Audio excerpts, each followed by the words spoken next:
MCQs number 25 है। If a dice is rolled 5 times then the probability of appearing 3 at least 1 time. एक dice है, उसको हम 5 दफ़ा रोल करते हैं, प्रोबेबिलिटी हमने फाइंड करनी है अपेयरिंग 3, उसमें एक दफ़ा 3 आता है एट लीस्ट 1 टाइम। ठीक है,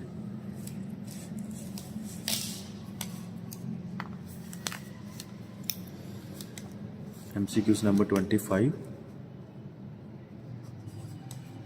if a dice is rolled 5 times, सबसे पहले आपको पता चला जो एक डाइस होता है ना, उसकी 6 साइड्स होती हैं। ठीक है, ये बात आप लोगों ने याद रखनी है। अब क्वेश्चन में बता रहे हैं if a dice is rolled 5 times, अगर एक डाइस को हम 5 दफ़ा रोल करते हैं, प्रोबेबिलिटी हमने फाइंड करनी है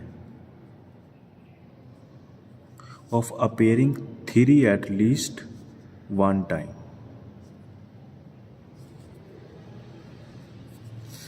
मतलब हमारा जो x होगा ना, वो ग्रेटर देन इक्वल टू 1 होगा। ठीक है, अच्छा, ग्रेटर देन इक्वल टू का 1 का मतलब क्या है? हमने प्रोबेबिलिटी फाइंड करनी है कि जो हमारा x है ना, मतलब कि जो 3 हमें एक दफ़ा अपीयर होता है, मतलब x greater than equal to का मान में ये होता है कि अगर या तो आप x को इज इक्वल टू 0 ले लें, ठीक है, और इसका जो भी आंसर है ना 1 में से माइनस कर दें। ठीक है, एक तो सूरत हाल ये होती है, क्योंकि देखें x greater than equal to की वैल्यूज जो होती है ना, वो 1 या 1 से अबव आनी चाहिए, लेकिन मैक्सिमम प्रोबेबिलिटी कितनी है? 1 है। अगर हम 1 में से उससे कम वाली वैल्यू को माइनस कर दें तो हमारा एग्जैक्ट आंसर आ जाएगा ना। तो हम क्यों ना ऐसे ही करें, हम लग लेते हैं x greater than equal to 1 is equal to 1 minus x less than 1। ठीक है, क्या मतलब हुआ इसका? 1 minus x is equal to 0, क्योंकि x greater than equal to 1 में से जो छोटी रकम है वो 0 ही है ना, 0 से नीचे तो कोई भी नहीं है। तो हम x इज इक्वल टू 0 की वैल्यू फाइंड कर लेते हैं, और जो भी उसका आंसर आएगा ना, उसको 1 में से माइनस कर देंगे तो हमारा एग्जैक्ट आंसर आ जाएगा। ठीक है, तो मैं हल करता हूँ। Probability of x is equal to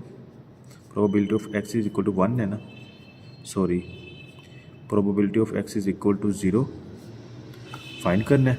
अच्छा, हमारे पास कौन सा एक डाइस था, डाइस को हम रोल करते हैं 5 टाइम्स। डाइस की टोटल साइड्स कितनी होती हैं? 6। तो उसमें से हमें एक कौन सा नज़र आता है? 3 नज़र आता है, मतलब कि एक डाइस है, ठीक है, 5 साइड्स हैं उसकी, उसमें से हमें एक लफ्ज़ जो 3 नज़र आता है, इसका मतलब ये हुआ इन 6 में से हमें सिर्फ 3 नज़र आना चाहिए। मतलब हमारे पास जो बाकी 5 है ना, ये हमारे पास ख़त्म हो गए, मतलब इनका चांस हमारे पास नहीं है। अब एक ही सिलेक्ट होगा जो 3 है, तो मैं इसको लिख सकता हूँ 1/6।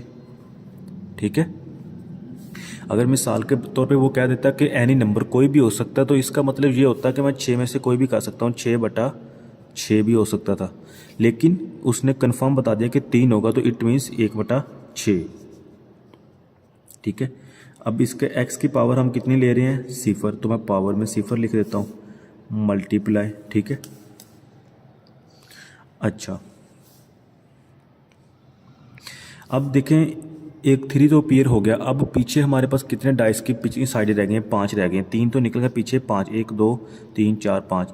अब ये हमारे पास 5 हिस्से रह गए हैं। ठीक है, अब जो दूसरी प्रोबेबिलिटी है, मतलब कि जो नहीं अपीयर हुए, वो 5 में से कोई भी है, मतलब कि वो जो हमें अपीयर नहीं हुए वो कौन से हो गए? वो 6 में से 5 हैं, तो मैं इसको लिख सकता हूँ 5/6। ठीक है, अच्छा, टोटल हमारे पास कितनी है? Probability of 5। ठीक है, 5 दफ़ा हम रोल करते हैं, तो मैं इसके ऊपर पावर में 5 लिख लूँगा। इस बात की समझ आइए, पावर में 5 लिखूंगा, क्योंकि उसने क्वेश्चन में बाकायदा मेंशन कर दिया कि if a dice is rolled 5 times, 5 दफ़ा रोल करते हैं। अब इसको सेम कैलकुलेटर में पुट कर लें। ये थोड़ा मैंने शॉर्ट किया है, इसको मज़ीद अगर आप डिटेल से करते हो ना, ये फार्मूला पूरा इस तरह है, CPQ। C कहते हैं combination, P probability of success होती है, और जो Q होते हैं प्रोबेबिलिटी ऑफ फेलर होती है। ठीक है, आप इसको डिटेल से लिख दें। अगर probability of success is equal to 0 हम पुट करते हैं, इसका मतलब ये होता है कि 5 कॉम्बिनेशन 0 मल्टीप्लाई पी कितना 1/6 की पावर 0 मल्टीप्लाई बाकी 5 रहते हैं ना, तो 5/6 की पावर 5। ठीक है, इनको आप सेम कैलकुलेटर पे पुट कर लो, आपका आंसर आ जाएगा। अभी पुट करता हूँ। 5 कॉम्बिनेशन 0 की पावर 1 होती है, कॉम्बिनेशन का आंसर 1 होता है, मल्टीप्लाई 1/6 की पावर 0, ये भी 0 आ जाएगा। 1/6 की पावर 0, ठीक है, ये भी 1 आ गया, मल्टीप्लाई 5/6 की पावर 5, 5/6 की पावर 5। ये हमारे पास आ गया 0.4018। ठीक है, इसको मल्टीप्लाई कर लें फिर भी 0.4018 आ जाएगा।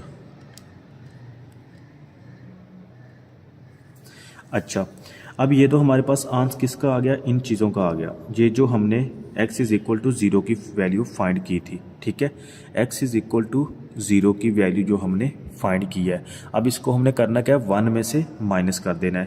तो मैं लिख सकता हूँ probability of x greater than equal to 1 is equal to 1 minus 0.4018। ठीक है, तो इट मीन्स के आंसर को मैं 1 में से माइनस कर देता हूँ।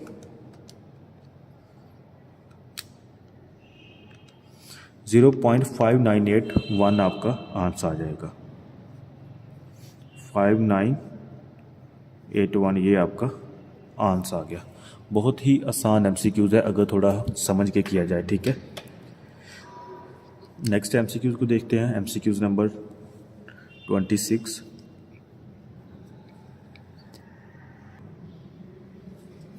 एमसीक्यूज नंबर 26 है, summation x is equal to 75, summation y is equal to 25 and summation x y is equal to 281551, summation x square is equal to 625 and n is equal to 6। What would be the regression line y on x. अच्छा, इसमें सबसे पहले ना आपको regression का जो formula, regression equation का formula आना चाहिए। ठीक है, फार्मूला पुट करो, सारा कुछ अवेलेबल है, आपने जस्ट इधर वैल्यूज़ पुट करनी है, आपका आंसर आ जाएगा। ये फार्मूला आई थिंक मैंने लिखा हुआ है। ठीक है, इसमें जस्ट क्वेश्चन को शॉर्ट करते हुए इसमें जस्ट वैल्यूज़ पुट करते हैं। ये तो आई थिंक नज़र नहीं आ रहा।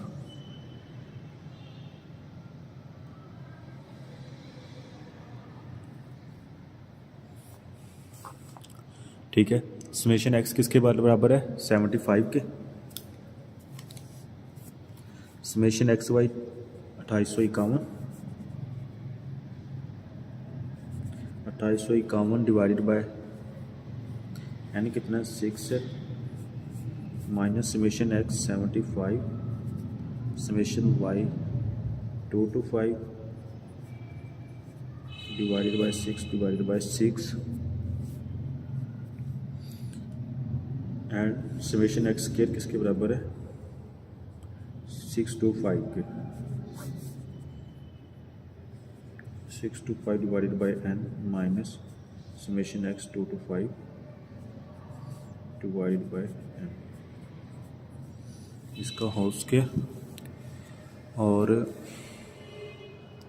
अच्छा, इन वैल्यूज़ को आप सेम कैलकुलेटर पे सॉल्व कर लें। b इज़ इक्वल टू, और ये b इज़ इक्वल टू आपका आ जाएगा -0.12। ठीक है, अच्छा, ये पहले मैंने सॉल्व किया हुआ था इसलिए थोड़ा स्पीड से कर रहा हूँ, क्योंकि इसमें एमसीक्यूज़ में जो मेन चीज़ है ना, आपको फार्मूला ही आना चाहिए, बाकी इसमें इतना कंसेप्चुअल नहीं है। अच्छा, हमारे पास b की वैल्यू आ गई, अब हमने a की फाइंड करनी है। a की वैल्यू का जो फार्मूला है वो होता है हमारे पास a is equal to Y bar minus B X bar. ठीक है, वाई बार का फार्मूला क्या है, Y bar is equal to summation Y over N. Summation Y over N इसमें क्या है, समेशन वाई क्या दिया हुआ है हमारे पास, ये देखें समेशन वाई ओवर एन। ठीक है। तो समेशन वाई ओवर एन की वैल्यूज हमने क्या पुट की थी 225/6। तो मैं इधर यही सेम पुट कर देता हूँ, a is equal to 225/6 minus b की वैल्यू हमारे पास क्या निकली थी -0.12, ठीक है। और एक्स की वैल्यू एक्स बार का कौन सा formula, x bar is equal to summation x over n, ठीक है। समेशन एक्स ओवर एन की वैल्यू ये दी हुई है फार्मूला, और वैल्यू की 75/76। सेम कैलकुलेटर पे सॉल्व करें, 39 आपका आंसर आ जाएगा। Regression equation y on x का जो मेथड होता है वो आपको बता देता हूँ। इसने क्वेश्चन में पूछा है हमें, हाँ वाई ऑन एक्स, जब वाई ऑन एक्स हो तो इट मीन्स कि जो हमारा है वाई इंडिपेंडेंट है और जो एक्स है ना वो डिपेंडेंट है, ठीक है। जो इंडिपेंडेंट हो तो वो इस तरफ आ जाएगा, तो डिपेंडेंट किस पे करता है, एक्स पे। तो यहाँ पे हमने पूछना है y is equal to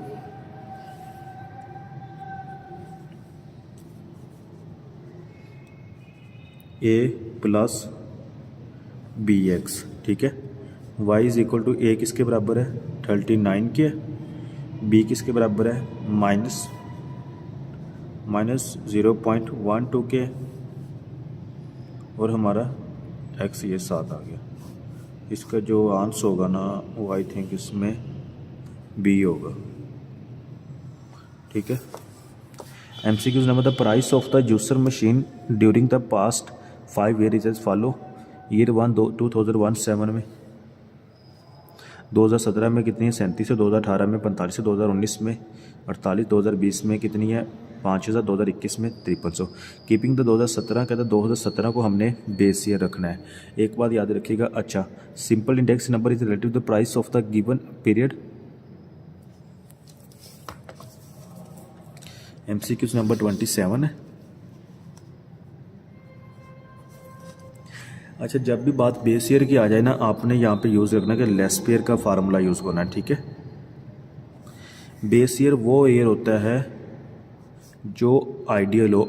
ideal का मतलब ये होता है कि जिसमें प्राइस का सबसे कम हो, वैसे जो नॉर्मली होता है कंसेप्ट, ठीक है। लेकिन इसमें वैसे भी उसने बता दिया कि using the base year use करें कौन सा 2017। तो आप एक चीज़ तो और देख लें इसमें कि 2017 का ही ऐसा साल है जिसमें सबसे कम प्राइस है 3700, ठीक है। मिसाल के तौर पर इस साल जो थी ना महंगाई उनकी बिल्कुल भी नहीं थी 2017 में, तो इसने बेस ईयर भी उसी को यूज़ किया है। तो आपने क्या करना है, अब लेस ईयर का फार्मूला लगा देना है।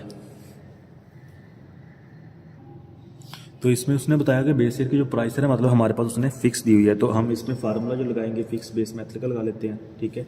प्राइस रिलेटिव्स का इसको हम डिनोट करते हैं PON से। PON इज इक्वल टू ये हमारा होगा price of commodity in the given year जो होती है, ठीक है।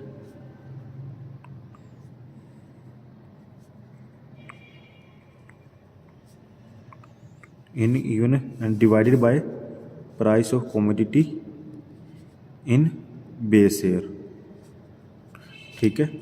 तो मल्टीप्लाई बाय 100। अच्छा गिवन ईयर हमारे पास कौन सा इसमें दिया हुआ है, पहले में हम फाइंड करते हैं 2017 में 3700 ही गिवन है और हमारी बेस ईयर भी 37 ही होगी। तो मैं लिख सकता हूँ 3700 डिवाइडेड बाय 3700 मल्टीप्लाई बाय 100, ये कट जाएगा और पहला मेरा 100 आ जाएगा।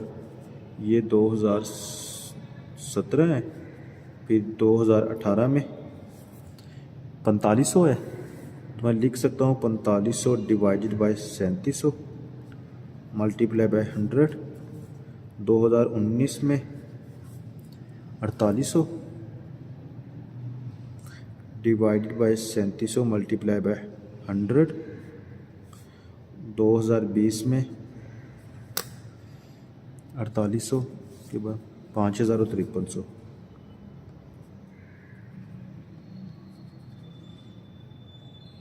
और 5300/3700 मल्टीप्लाई बाय 100 2021 में, ठीक है। सेम अब इसको कैलकुलेटर पे सॉल्व कर लेते हैं। ये 0 0 से 0 0 से 0 0 सारा कुछ कट गया, ठीक है। 45 डिवाइडेड बाय 37 मल्टीप्लाई बाय 100, 121 आ गया। 48 डिवाइडेड बाय 37 मल्टीप्लाई बाय 100, 129, ठीक है। इसी तरह 50 को 37 पे तकसीम कर दें, मल्टीप्लाई बाय 100, 135 आ गया। और 53 को 37 पे कर दें, 143 मल्टीप्लाई बाय 100, 143 आ गया। 100, 121, 100, 121 इशारे 62, 129, 129 हो गया, 135। आपका जो option number A he correct होगा, आई थिंक 143, ठीक है। आपका ये ए करेक्ट होगा। अच्छा, MCQ number 28, which of the following statement as the regard of the variance is correct? It can never be smaller than the standard deviation, ठीक है। और it can never be zero. अच्छा, variance एक बार याद रखिएगा, variance zero भी हो जाता है। वेरियंस की प्रॉपर्टीज़ है, एक सेकंड में आपको ना ये बुक से ओपन करके मज़ीद कंफर्म भी करवा देता हूँ।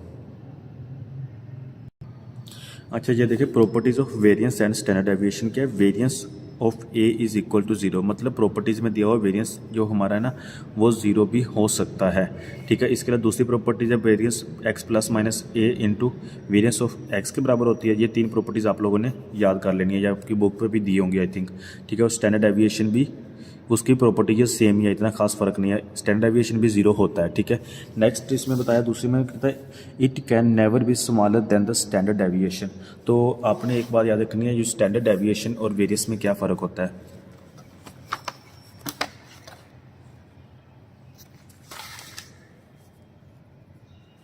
ठीक है। अच्छा, स्टैंडर्ड डेविएशन और वेरियंस, स्टैंडर्ड डेविएशन का जो भी आंसर होगा ना, वेरियंस का जो आंसर उसका स्क्वायर होगा, ठीक है। मिसाल के तौर पर अगर स्टैंडर्ड डेविएशन का 2 है ना, तो वेरियंस 2 का स्क्वायर होगा, मतलब स्टैंडर्ड डेविएशन 2 वेरियंस के 4 के बराबर होगा। स्टैंडर्ड डेविएशन 4 हो तो वेरियंस 4 का स्क्वायर होगा, मतलब हमारा 16 होगा। तो इसमें क्या बता रहा है, कहता है it can never be smaller than the standard deviation, मतलब जो हमारा वेरियंस है वो स्टैंडर्ड डेविएशन से स्मॉल कभी भी नहीं हो सकता, ठीक है, smaller than the standard deviation. तो इट मीन्स कि मुझे तो ये सही लग रही है, पीछे इसने आई थिंक गलत दिया हुआ है। It can never be smaller than the zero, मतलब कि वेरियंस जो होता है ना, ये हमेशा हमारा स्टैंडर्ड डेविएशन से बड़ा ही रहता है। हाँ, एक कंडीशन में ये ना बराबर हो जाता है, सिमेट्रिकल फॉर्म में ना स्टैंडर्ड डेविएशन और वेरियंस जीरो आ गया। मिसाल के तौर पर हमारा स्टैंडर्ड डेविएशन जीरो आ रहा है, तो अब आपने उसको क्या करना है, उसका स्क्वायर लेंगे तो वो भी जीरो ही आएगा ना। या स्टैंडर्ड डेविएशन हमारा 1 आ रहा है, तो उसका स्क्वायर लेंगे तो वो भी 1 ही आएगा।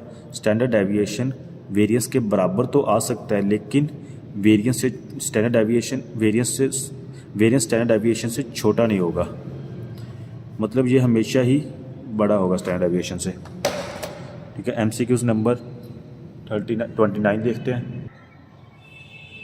विच of the following statement is are correct. Range is the measure of dispersion, percentile is the measure of the dispersion. अच्छा, मेजर ऑफ डिस्पर्शन की ना जो 4 टाइप्स होती हैं, मेजर ऑफ डिस्पर्शन शॉर्ट कर रहा हूँ। पहली इसकी रेंज होती है, दूसरी इसकी क्वार्टाइल होती है, और तीसरी जो इसकी आई थिंक हाँ मेन डेविएशन होती है, ठीक है। और चौथी इसकी वेरियंस एंड स्टैंडर्ड डेविएशन होती है, ठीक है। इससे पहली तो बता दिया है कि range is the measure of dispersion, मतलब कि पहली तो इसमें है, पहला करेक्ट है। दूसरे में percentile is the measure of dispersion, देखें इसमें परसेंटाइल है या नहीं है, तो इट मीन्स दूसरी इसकी गलत होगी, इसका ओनली 1 करेक्टर ठीक होगा, ठीक है। पहला आंसर ठीक होगा। Consider the following statement mean about the MCQ number 30 है। It must be one of the values found in the data. देखो इसने कहा है कि it must be one of the value, मतलब मीन हमारे पास 5 वैल्यू दी हुई हैं, मतलब 2.5, 2.8, 2.10 है, तो वो कहता है कि उसमें से एक लफ्ज़ मीन लाजमी होगा। ऐसा पॉसिबल नहीं होता। आपको पता है हमारा मीन कैसे निकलता है, जितने भी डिजिट उन सबको सम करके नंबर ऑफ डिजिट पे डिवाइड किया जाता है। अगर 5 वैल्यूज है, पाँचों को सम करके 5 पे ही डिवाइड करें, देन हमारा जो आंसर आता है ना वो सम टाइम ऐसा आता है जो वैल्यूज़ दी होती है उनसे थोड़ा सा डिफरेंट आता है, ठीक है। तो इट मीन्स कि ये पहला तो गलत हो गया। In case of the ungroup data there may be more than one mean. देखो एक बात याद रखिएगा, बेशक ग्रुप डाटा हो बेशक अनग्रुप डाटा हो, मीन हमेशा एक ही आता है, ठीक है। दो दो मीन तीन तीन मीन नहीं आते होते। तो विच of the following statement it match को, ये दोनों ही हमारे गलत है। MCQs नंबर 31 है। आई थिंक मेरा 6 MCQs हो गए हैं, ठीक है। चलिए इंशाल्लाह नेक्स्ट MCQs हम नेक्स्ट वीडियोज़ में पढ़ते हैं। अल्लाह हाफिज़।